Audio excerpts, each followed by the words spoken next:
Assalamualaikum warahmatullahi wabarakatuh. Kembali lagi bersama saya Rahmat Selamat Suhendi, mahasiswa Teknik Industri Universitas Widyatama.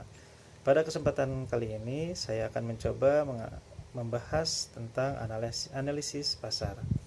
Analisis pasar yang saya akan bahas pada kesempatan kali ini ada dua hal. Yang pertama adalah peramalan pasar dan yang kedua riset pemasaran. Pada peramalan pasar, saya akan membahas beberapa hal. Yang pertama, manfaat dari peramalan pasar pada kegiatan pemasaran. Berikutnya adalah sistem informasi pemasaran modern. Yang ketiga, perbedaan sistem informasi pemasaran konvensional dengan modern, bagian-bagian penting dalam sistem informasi pemasaran modern, serta cara yang ditempuh perusahaan untuk membuat peramalan permintaan di tempat kerja. Manfaat peramalan pasar pada kegiatan pemasaran dapat menjadi sebuah dasar untuk mengembangkan sistem tindakan pemasaran yang terkoordinasi dan diarahkan pada tujuan. Dapat menjadi salah satu alat vital perencanaan pemasaran karena perencanaan yang memadai dan penyebaran sumber daya pemasaran yang efektif didasarkan pada data perkiraan penjualan.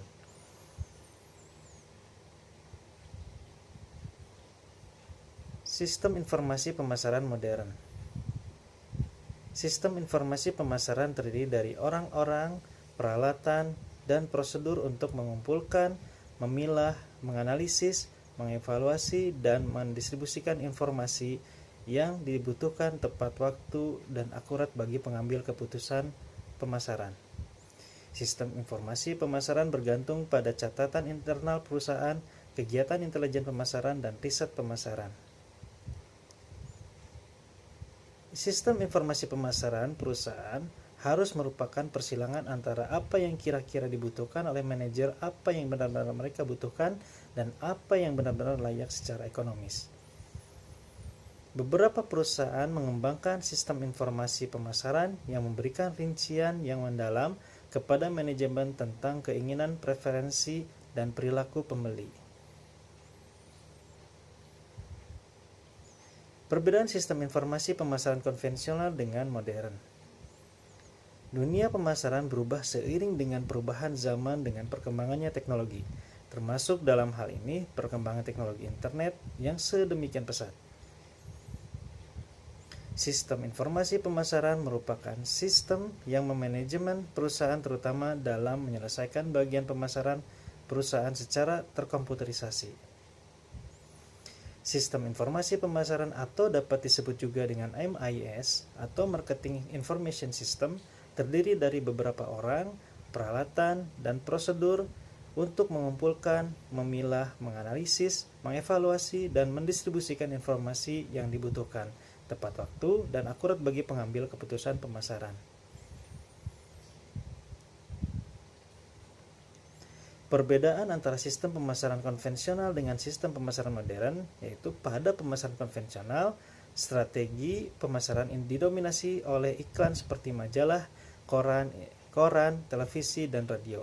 Sedangkan pada sistem pemasaran modern menggunakan digital marketing seperti sosial media, e-commerce, dan sebagainya. Pada strategi pemasaran modern, jangkauan masyarakat lebih tersegmentasi karena penggunaan media internet walaupun tinggi namun tidak tersebar merata, hanya tinggi di titik-titik tertentu saja, yaitu wilayah yang lebih maju seperti perkotaan dan semacamnya.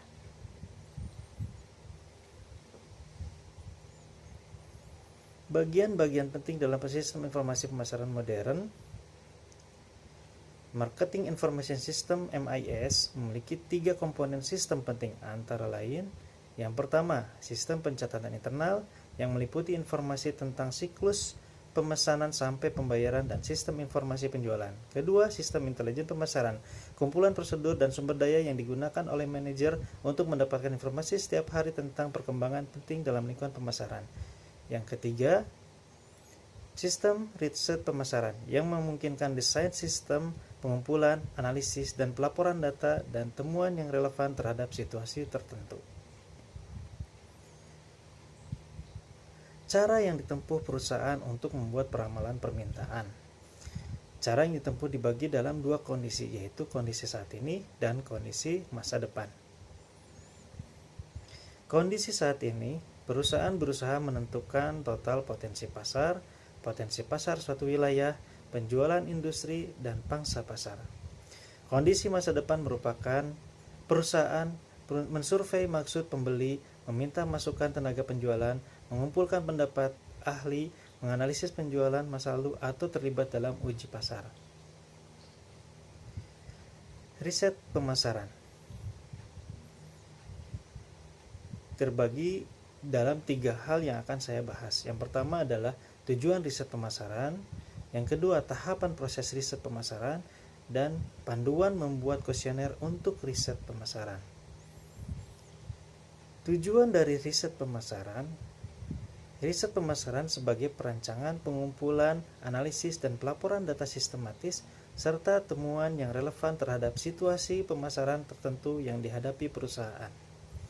Tujuan riset pemasaran ada 3: evaluating, understanding, and predicting. Kita bahas satu persatu. Evaluating biasanya digunakan untuk mengevaluasi program-program pemasaran yang telah dilakukan sebelumnya. Fungsi evaluasi dalam riset pemasaran ini juga termasuk ketika perusahaan ingin melakukan review terhadap brand positioning dibandingkan dengan produk pesaing. Berikutnya adalah understanding.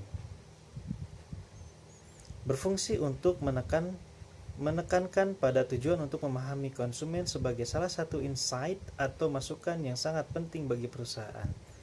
Dengan memahami konsumen, perusahaan akan mengetahui apa yang menjadi kebutuhan dan keluhan konsumen. Riset pemasaran yang dilakukan biasanya adalah riset yang menggambarkan potret kebiasaan dan perilaku konsumen serta harapan dan keluhan mereka terhadap produk. Berikutnya adalah predicting. Fungsi riset pemasaran ini merupakan prediksi yang dilakukan dalam riset pemasaran yang sangat beresiko karena sifatnya sangat relatif. Ketika sebuah brand ingin membidik pasar baru, maka riset pemasaran selalu dijadikan bahan acuan utama.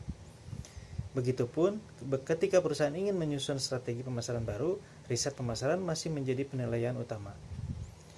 Tahapan proses riset pemasaran. Yang pertama, mendefinisikan masalah dan tujuan riset.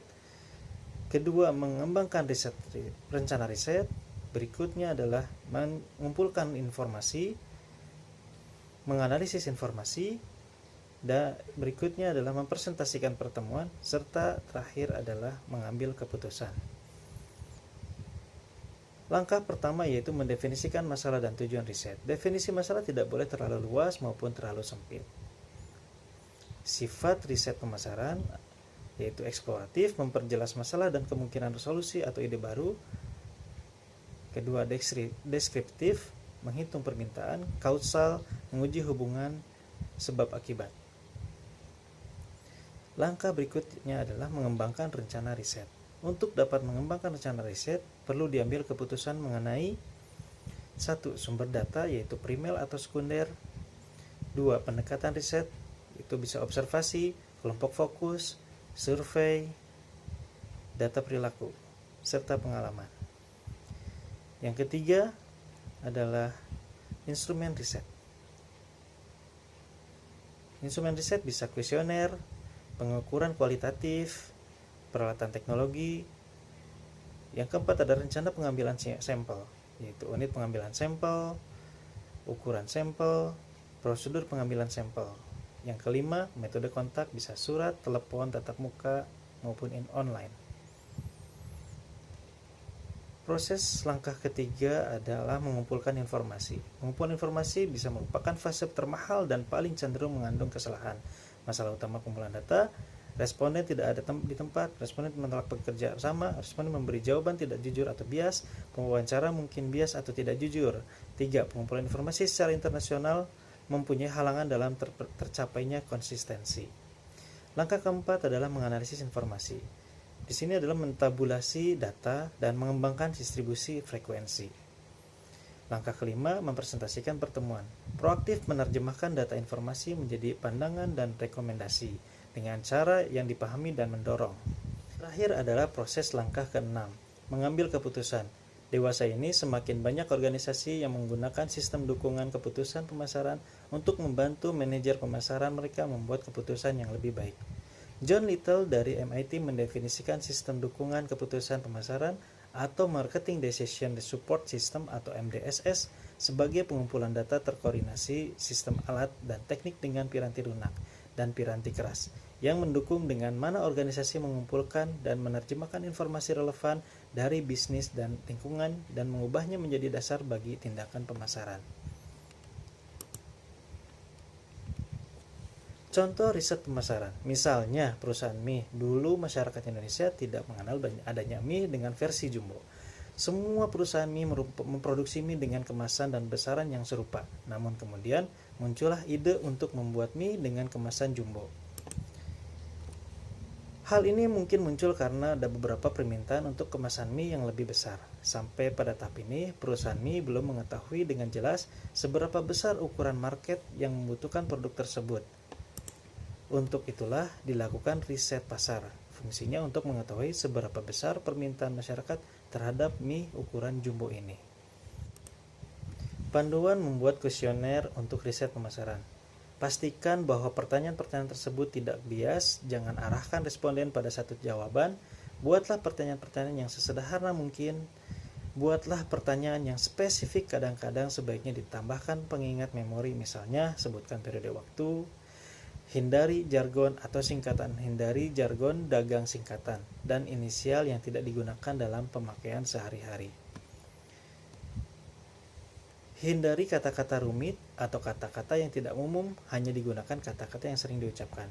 Hindari kata-kata yang ambigu, kata-kata seperti biasanya atau seringkali tidak mempunyai arti khusus. Hindari pertanyaan yang mengandung kata-kata negatif, lebih baik mengatakan apakah Anda pernah dan bukan apakah Anda tidak pernah.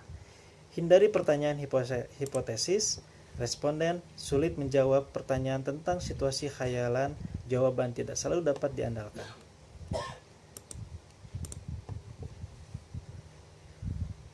Jangan gunakan kata-kata yang dapat membuat responden salah mendengarkan. Uraikan pertanyaan dengan menggunakan kisaran respon, bukan jumlah yang pasti, contohnya saat menanyakan seseorang. Pastikan bahwa respon tetap tidak tumpang tindih. Demikian pemaparan yang saya dapat sampaikan. Mohon maaf segala kekurangan yang saya sampaikan. Terima kasih. Assalamualaikum warahmatullahi wabarakatuh.